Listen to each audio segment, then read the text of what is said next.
Greetings and welcome to an informational presentation by Divine Network.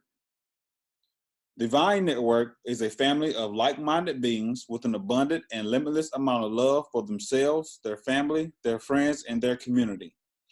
The purpose of Divine Network is to educate the community on lawful and real money, help families build generational wealth by obtaining lawful money, creating passive income to build and secure community needs such as community gardens, water sources, and also obtaining shelter, meaning owning, not renting. The purpose of Divine Network is also to create new businesses as a nation for the nation that will give life to our communities abundantly. Now, in this particular presentation, we're going to focus on what is money, what is lawful money. So here in this definition from Black's Law Dictionary, 4th edition, page 1032, it states, lawful money, money which is a legal tender and payment of debts. Now, let's look at Article 1, Section 10 of the Constitution of the United States. It reads, no state shall enter into any treaty, alliance, or confederation, grant letters of marque or reprisal, coin money, emit bills of credit, make anything but gold and silver coin a tender in payments of debts, pass any bill of attainder, ex post facto law, or law impairing the obligation of contracts, or grant any title of nobility. Now, it is very important to pay attention to the section that's highlighted, and it states that no state shall make anything but gold and silver, a silver coin, a tender in payment of debts. So based on the Constitution, the only thing that you can constitutionally pay off debts with is gold and silver. Now, so again, we see lawful money is a legal tender and payment of debts. And so as that relates to the Constitution, gold and silver is the only thing that you can pay off debts with, making it lawful money. Now, what is money? This comes from Black's Law Dictionary, 4th edition, page 1157. Money, in usual and ordinary acceptation, it means gold, silver, or paper money used as circulating medium of exchange and does not embrace notes, bonds, evidences of debt, or other personal or real estate. Now, the paper money that this definition is talking about is certificates. So here we have a gold certificate. At the top, it states, this certifies that there is on deposit in the Treasury of the United States of America $100 in gold coin payable to the bearer on demand. So what this means is anyone who had this gold certificate could take it to the Treasury, hand them the certificate, and they would get $100 worth of gold coin. Same applies to silver. This is a silver certificate. Again, this certifies that there is on deposit in the Treasury of the United States $1 worth of silver. So at the bottom, you see it says $1 in silver payable to the bearer on demand. So again, if you had this silver certificate, you could take it to the Treasury, to the bank, give them the certificate, and they would give you $1 worth of silver gold coins. So what is money? Gold and silver. Now, let's look at the currency we currently use today, the US dollars, right? So at the top, it no longer says gold or silver certificate. It says Federal Reserve note.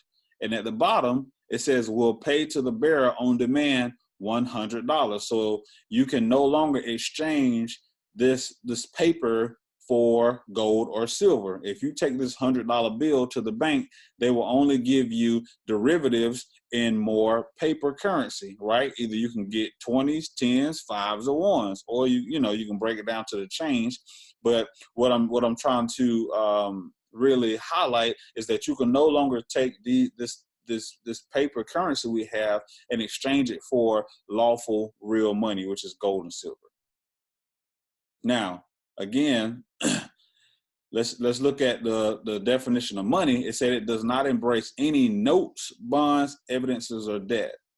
And so if you look at this, it says Federal Reserve note. And so the Law Dictionary just said it does not embrace any notes, bonds, or evidences of debt. Now, so what is a note? A note is a unilateral instrument containing an express and absolute promise of signer to pay to a specific person or order or bearer a definite sum of money at a specific time. Now, here is two examples of everyday notes that we have in our lives. So we go to the bank, and this nice, beautiful black Tahoe we're looking at, you know, costs roughly $65,000 to $70,000. So we go to the bank and say, "Hey, banker, can I take out a loan to get this nice new car?" Of course you can, if you have proper credit. But yeah, so of course you can. The bank loans you $70,000 plus interest, and they give you a certain amount of money that you have to pay on a specific day, right? All right, same thing with a house note or your mortgage. You go take out a $300,000 loan or however much your house costs. The bank charges you interest on the money that they loaned you, and you create a house note. You have a specific sum that you pay on a specific day of each month. Now, another name for Federal Reserve notes or the US dollar is called fiat currency. So let's look at what fiat currency means. So Black's Law Dictionary, 10th edition, page 465, states that fiat currency says see soft currency.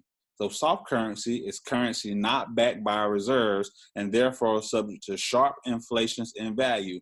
Also termed fiat currency, fiat money, soft money. See fiat money under money, right? And so the opposite of soft currency is hard currency. And it states, currency backed by reserves, especially gold and silver reserves. The value of hard currency can be reliable, expected to remain stable or increase, and as such and well traded, internationally. Right? So also termed hard money, see real money. So hard currency, the value is reliable and is expected to remain stable or increase. All right. And so let's look at fiat money. Fiat money, these definitions on the right comes from Black Law's Dictionary, 10th edition, page 1158.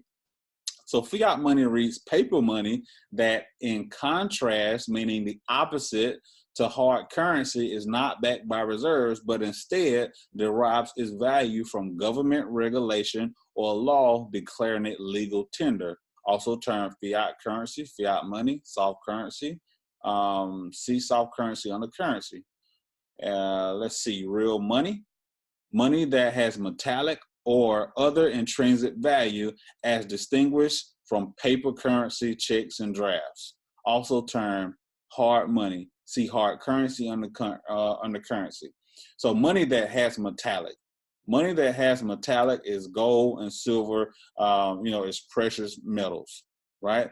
And so let's look at hard money. Hard money, it states, see real money. So hard money and real money are one and the same.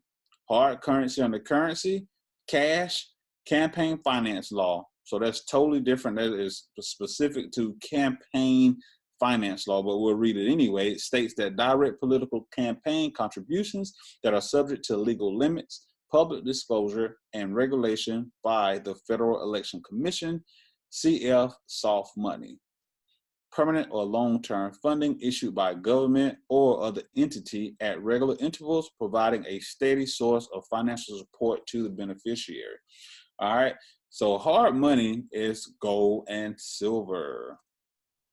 All right, so one thing that the Black's Law Dictionary pointed out is the fluctuation in soft currency, the fluctuation in fiat currency. And so this is very relevant in our everyday lives. And you can see it in this graph here going from 1913 through 2011 on this particular graph. The US dollar had all its value in 1913, which is interestingly enough is when the Federal Reserve was created. And since then, the US dollar has lost, today I think it's roughly 97% of its purchasing power. So right now, each dollar is only worth about 3 cents, okay? And so the Federal Reserve is a private bank. It is not part of the government. It says federal, but it is a private bank, again, that was established in 1913. And this private bank is the creditor or lender to the U.S. corporation, right? And so the U.S. corporation is bankrupt and has been in debt since the early 1900s. And in 1971, President Nixon removed the gold standard from our currency, which took the value away from it.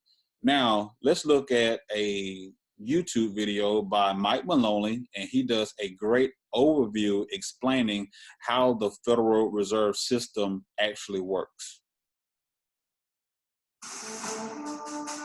You are about to learn one of the biggest secrets in the history of the world. It's a secret that has huge effects for everyone who lives on this planet. Most people can feel deep down that something isn't quite right with the world economy, but few know what it is.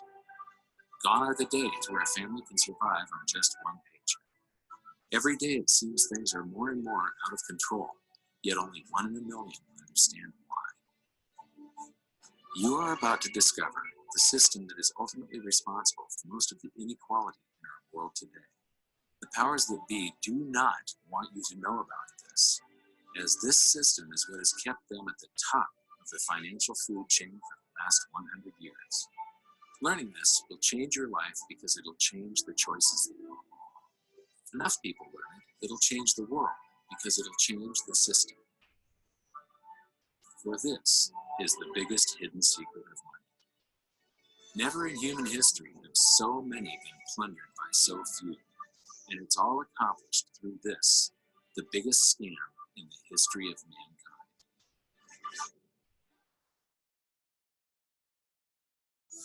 They say that money doesn't grow on trees, but the truth is that the modern banking system creates currency far faster than trees can grow. Most people don't have a clue how currency is created. Economists and bankers make it sound so complex that people think they can't understand it. But I'm going to strip our monetary system down to its essence so that you can see the scam behind the curtain and just how it affects you. Every modern society creates currency in pretty much the same way. But since the US dollar is the majority of the world's currency, I'm going to use the United States as our example. It all starts when some politician says, vote for me and I'll make sure the government provides you more free stuff than my opponent will. But there's no such thing as a free lunch. So to provide that supposedly free stuff, the politicians vote for the country to spend more than its income. This is called deficit spending. To pay for that deficit spending, the Treasury borrows currency by issuing a bond. So what's a bond? If you think about it, a bond is really nothing but a glorified IOU. It's a pretty piece of paper with numbers printed on it that says, loan me $1 trillion today, and I promise over a 10-year period, I'm going to pay you back that $1 trillion plus interest.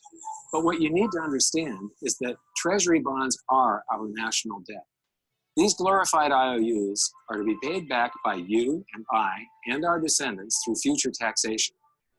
Therefore, when the government issues a bond, it steals prosperity out of the future so that it can spend it today. The Treasury then holds a bond auction, and the world's largest banks show up and compete to buy part of our national debt and make a profit on it by earning interest. You'll notice that as we move through this process, the big banks are there, taking a cut every step of the way. This isn't by chance, as you'll see shortly. Then, through a shell game called open market operations, the banks get to sell some of those bonds to the Federal Reserve at a profit. To pay for the bonds, the Federal Reserve opens up its big old checkbook and writes bad, bogus, counterfeit checks that should bounce because they're drawn on an account that always has a zero balance. There isn't one penny in there. To quote from the Boston Federal Reserve, when you or I write a check, there must be sufficient funds in our account to cover that check. But when the Federal Reserve writes a check, there is no bank deposit on which that check is drawn. When the Federal Reserve writes a check, it is creating money. The Fed then hands those checks to the banks, and at this point, currency springs into existence. The banks then take that currency and buy more bonds at the next Treasury auction. But what is a check? A check is also an IOU. When you write a check, you're making a note that says, here's my IOU for cash. All you have to do is go to the bank and pick it up. Now, it's very, very important that you understand this process because we're going to come back later and show you the devastating effect this has on you. The Treasury issues IOUs, bonds. The banks then buy those IOUs with currency. The Federal Reserve then writes IOUs, checks, and hands them to the banks in exchange for the Treasury's IOUs, the bonds. And currency is created. So what's really happening is the Federal Reserve and the Treasury are just swapping IOUs, using the banks as middlemen, and abracadabra, presto, currency magically springs into existence. This process repeats and repeats over and over again, enriching the banks and indebting the public by raising the national debt. The end result is that there's a buildup of bonds at the Federal Reserve and currency at the Treasury. This process is also where all paper currency comes from. The Federal Reserve and the government mistakenly call it base money because they didn't watch episode 1 of this series and they don't know the difference between money and currency. But I will correctly refer to it as base currency because it is not money. It is currency, and as we've learned, there is a big difference. Money has to be a store of value and maintain its purchasing power over long periods of time. We learned in episode 1 that earlier in our history, our paper currency was just a claim check. It was a representation for real money of intrinsic value, the gold and silver that was held on deposit at the Treasury. You could walk into any bank and slap your currency, like say a $20 bill, on the counter and redeem it for real money, a $20 gold piece. But now, this base currency that's piling up back here is really nothing but a receipt or a claim check on an IOU, that bond. So it's really nothing but a supply of numbers. The Treasury then deposits the newly created currency into the various branches of the government. And the politicians say, hey, thanks for that. And the government does some deficit spending on public works, social programs, and war. The government employees, contractors, and soldiers then deposit their pay in the banks. Now, this may come as a shock to you, but when you deposit your currency with the bank, you're not actually depositing it into an account to be safely held in trust for you. Instead, you're actually loaning the bank your currency, and within certain legal limits, they can do with it pretty much anything they please. This includes gambling in the stock market and loaning it out at a profit, of course. Now this is where the machine of currency creation really gets cranky, because this is where something called fractional reserve lending comes into play. Fractional reserve lending is exactly what it says. The banks are allowed to reserve only a fraction of your deposit and loan the rest out. Although reserve ratios may vary, I'm going to use a 10% reserve ratio as our example. If you deposit $100 in your account, the bank can legally take $90 of it and loan it out without telling you. The bank must hold $10 of your deposit in reserve just in case you want some of it. These reserves are called vault cash. But why does your bank account still say you have $100 if the bank has stolen $90 of it? Because the bank left IOUs it created called bank credit in its place. Now I know this sounds crazy, but here it is in black and white from the Fed. Commercial banks create checkbook money when they grant a loan simply by adding new deposit dollars in accounts on their books in exchange for a borrower's IOU. These are nothing but numbers that the banks type into their computers. And even though these bank credit IOU numbers are very different from base currency numbers, because they only exist in computers, they are still currency. So now there is $190 in existence. Now the reason people take out loans from the banks is to buy something. They're going to buy a house or a car or something like that. So the borrower takes the $90 that the bank loaned to him from your account, and he pays the seller of the item. But then the seller deposits that currency into his account, and his bank loans out 90% of that and leaves bank credit numbers in its place. So now there's $271 in existence. This process repeats and repeats until under a 10% reserve ratio, an initial deposit of just $100 can create up to $1,000 of bank credit, all backed by $100 of vault cash, just 10%. But as I said, reserve ratios vary wildly. On some deposits, it's 10%, on others, it's 3%, and on some forms of deposits, reserve requirements are 0. The result is that the expansion of the currency supply by the banks is far greater than even this example would lead you to believe. So once again, when currency is deposited in the banks get to lend it out, and then it gets redeposited and relent, redeposited and relent, redeposited and relent over and over again, creating bank credit all the way. This is where the vast majority of our currency supply comes from. In fact, 92 to 96% of all currency in existence is created not by the government, but here in the banking system. Now, massive amounts of currency spewing into society may at first sound like a fun idea. That is, until you remember one of the most important hidden secrets of money from episode 1, that the prices of everyday goods and services act as a sponge on an expanding currency supply. The more currency we have, the more prices rise. This is where inflation comes from. The true definition of inflation is an expansion of the currency supply. Rising prices are merely a symptom. So our entire currency supply is nothing but a couple of bucks whipped up in this hocus-pocus scam where the Treasury and the Federal Reserve swap glorified IOUs, and a bunch of numbers that the banks just type into their computers. That's it. That's our entire currency supply. It's nothing but a supply of numbers. Some of them printed, most of them typed, and there is nothing else. But if you thought that was crazy, get ready to enter the twilight zone of modern economics. We work for some of that currency supply. True wealth is your time, but we trade away moments of our lives, hour by hour, day by day, and year by year, for numbers that somebody printed on pieces of paper or just typed into a computer. Now those numbers represent our blood, sweat, tears, labor, ideas, and talent. We are what gives the currency its value. But here comes the really cruel joke. We work hard so that we can save some of that currency, so that we can pay the tax collector. In the United States, it's known as the IRS. They then turn it over to the Treasury so that the Treasury can pay the principal plus interest on that bond that the Federal Reserve bought with a check drawn on an account that has nothing in it. Now let's do a recap on this section, because this is where the system begins to rob you and I on a massive scale. Much of our taxes are not used for schools, roads, and public services, but to pay interest on bonds that the Federal Reserve bought with a check drawn on an account that has nothing in it. The Federal Reserve is committing fraud. But here's one of the biggest secrets of them all.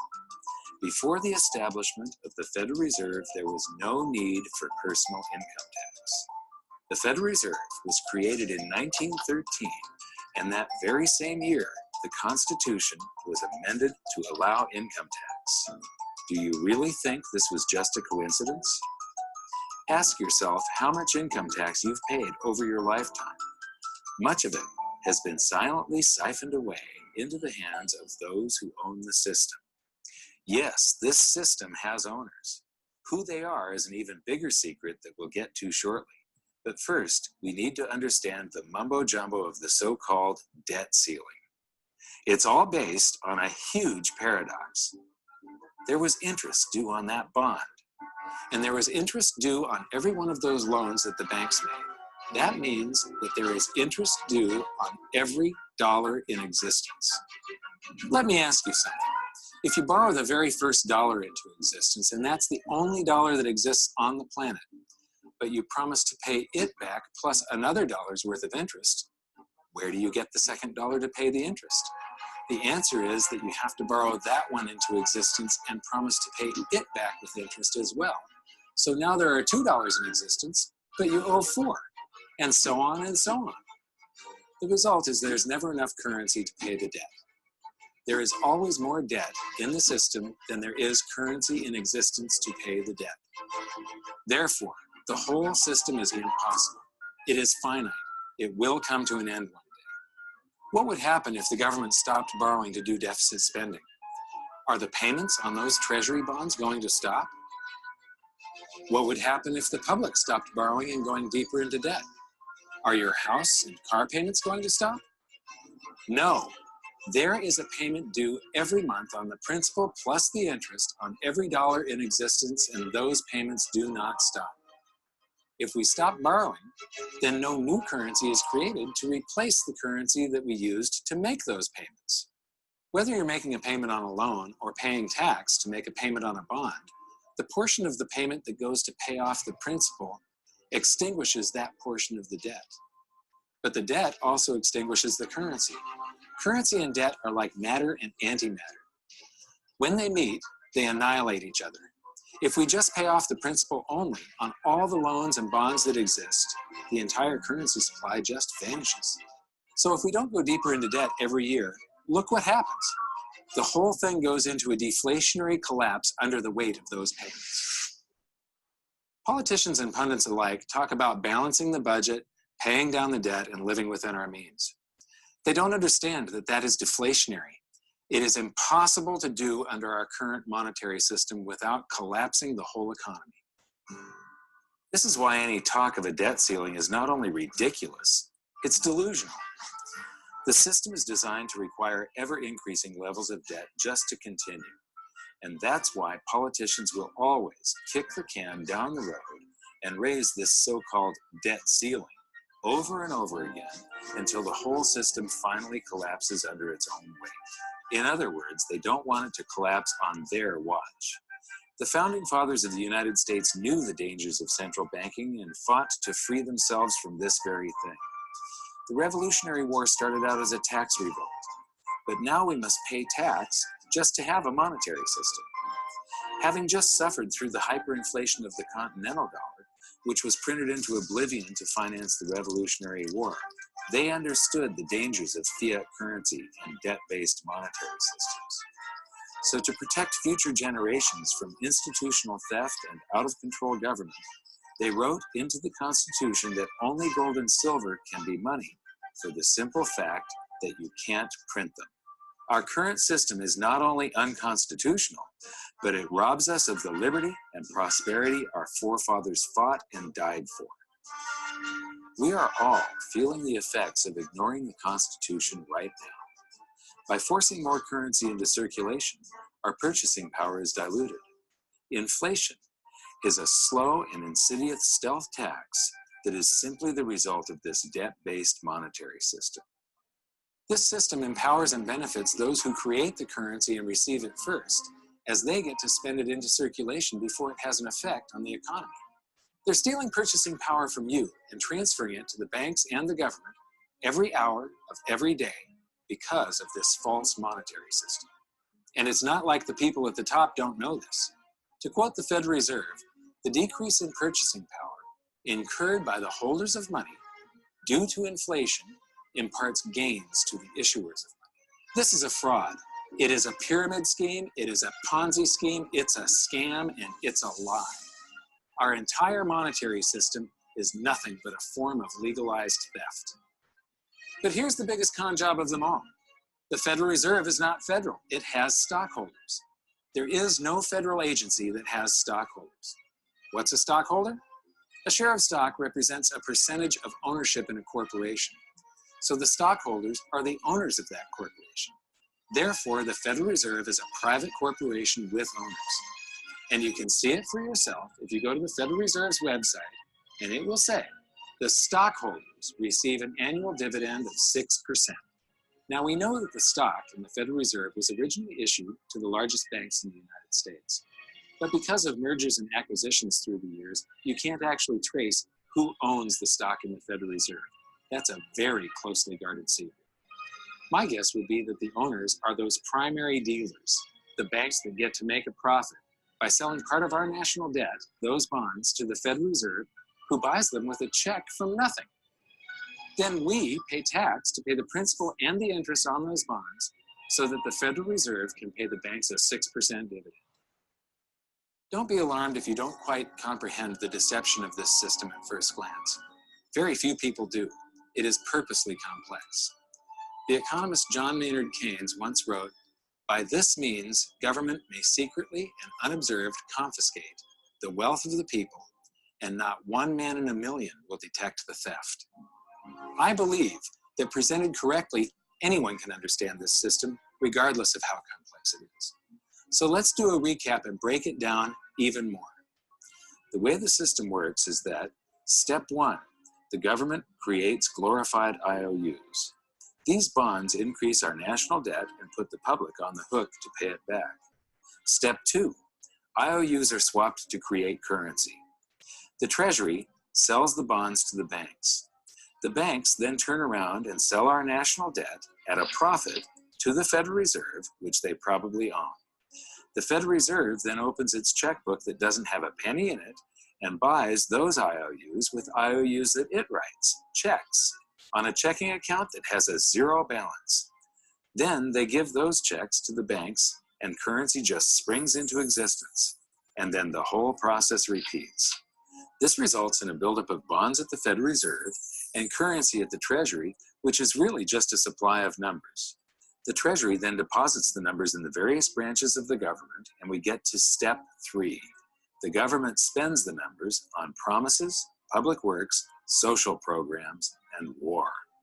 Then the government employees, contractors, and soldiers deposit their pay into the banks, and we get to step 4, where the banks multiply the numbers by magically inventing more IOUs through fractional reserve lending, where they steal a portion of everyone's deposit and lend it out.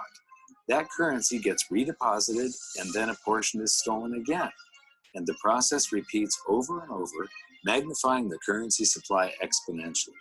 Then we work for some of those numbers, which brings us to step 5, where our numbers are taxed.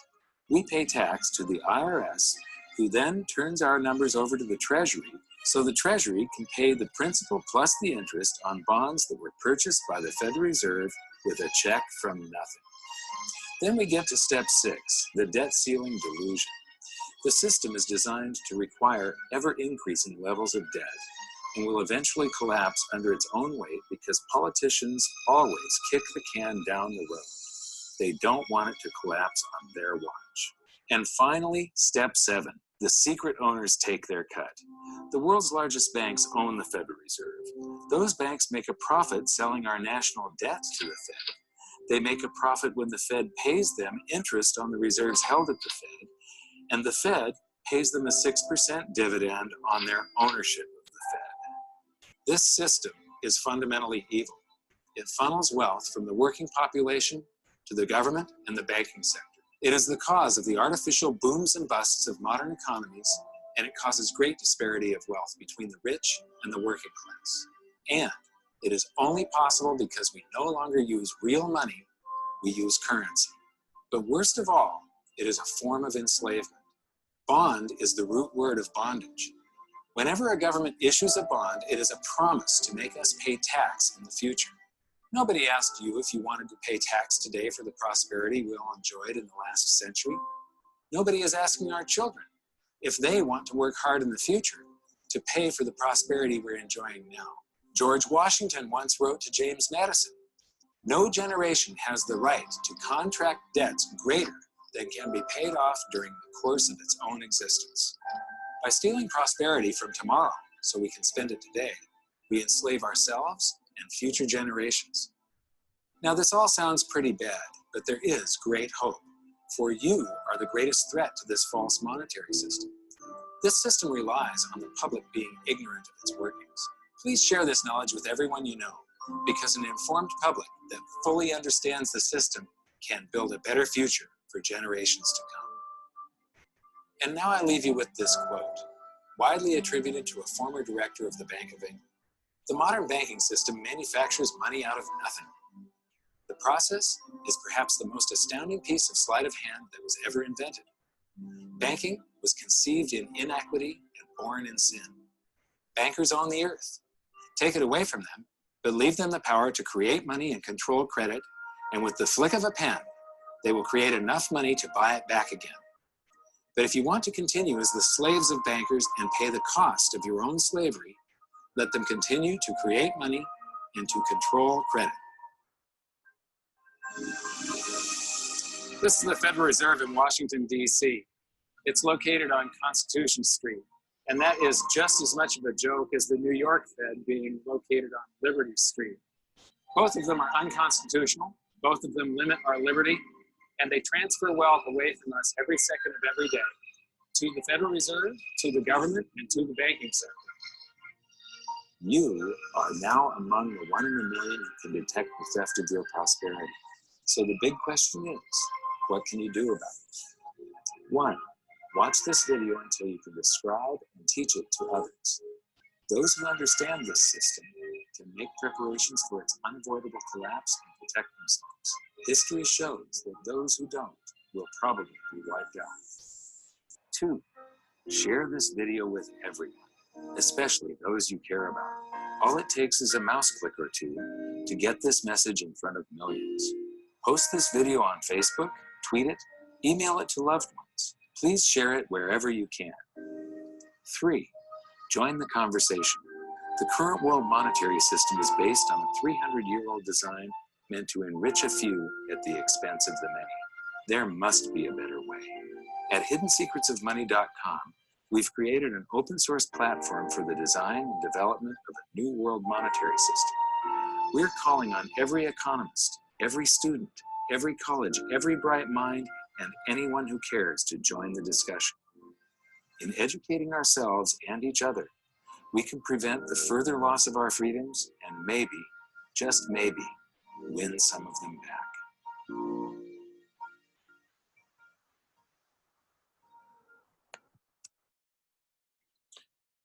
Okay, so that was a great summary and overview of how the Federal Reserve System works. And so let's just summarize this video. So in summary, gold and silver is lawful money based on the Constitution. Gold and silver is real money based on law. Gold and silver is stable and maintains or increases in value. Now, in comparison to the US dollar is unconstitutional, right? We see that. The US dollar is based on it's a debt currency based on a debt system, right? And the US dollar is unstable and fluctuates or decreases in value. Now, what I want you to do, since you now have a better understanding of what real money is and how the current monetary system works, please get back with the person that shared this video with you to learn how you can obtain lawful real money and also create a passive income while doing so. Thank you for your time and energy. Have a great day.